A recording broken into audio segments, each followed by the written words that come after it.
Bismillahirrahmanirrahim. Assalamualaikum warahmatullahi wabarakatuh. Nama saya Muhammad Daniel Balian dengan NIM 241101010152.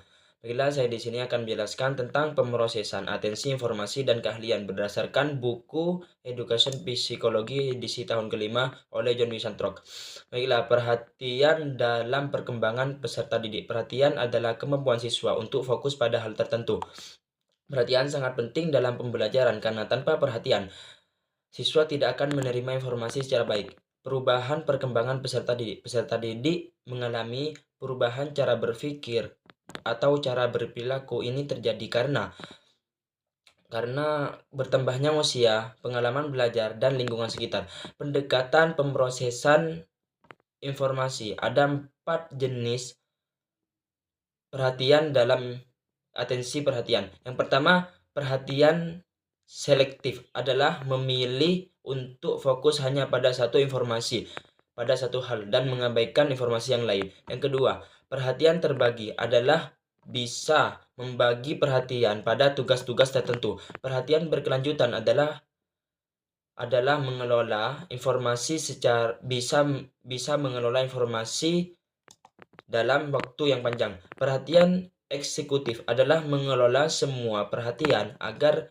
tertata dan sesuai dengan tujuan. Strategi untuk membantu siswa memperhatikan. Yang pertama, ada beberapa contoh strategi untuk membantu siswa dalam pembelajaran. Pertama, gunakan gambar atau warna untuk menarik perhatian.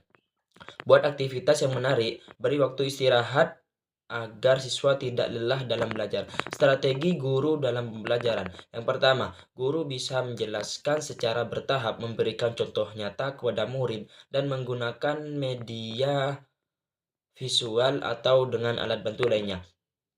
Kalian dalam belajar agar menjadi kegiatan belajar mengajar yang efektif. Yang pertama, bisa mengatur waktu belajar, bisa menentukan tujuan belajar, dan termotivasi untuk selalu belajar.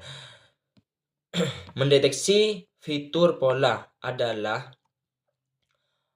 menyusun informasi agar mudah difahami. Kedalaman pengetahuan, tidak hanya tahu apa, tapi tahu mengapa dan bagaimana. Pengambilan informasi adalah mengingat kembali penjelasan ketika saat dibutuhkan.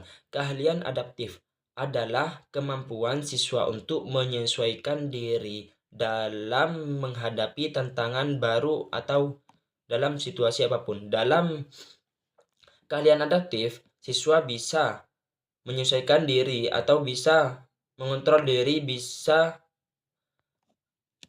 belajar dalam keadaan sulit sekalipun. Strategi adalah cara-cara yang digunakan siswa untuk belajar secara baik. Bisa menjelaskan ulang materi apa yang sudah dipelajari, membuat peta konsep, mengonsolidasi pembelajaran. Mengkonsolidasi adalah mengulang materi agar ingat ke dalam pikiran dalam waktu yang sangat panjang. Mengajukan pertanyaan kepada diri sendiri.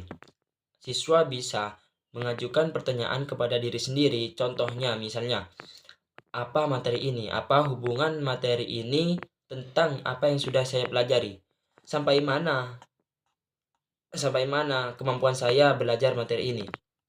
Membuat catatan yang baik.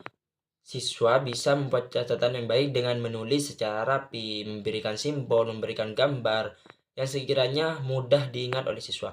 Menggunakan sistem belajar yang efektif. Bisa menggunakan sistem belajar membaca, menggunakan sistem belajar melihat video, dan membuat cerita atau menulis.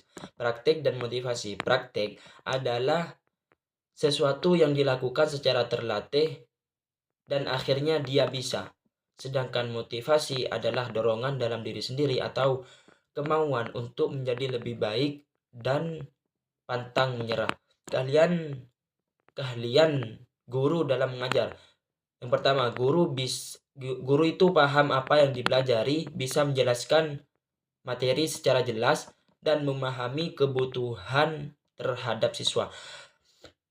Yang terakhir, pengetahuan konten pedagogis. Ini berarti guru bukan hanya tahu isi konten apa yang ia jelaskan kepada siswa, tapi tahu bagaimana cara menyampaikan materi agar mudah difahami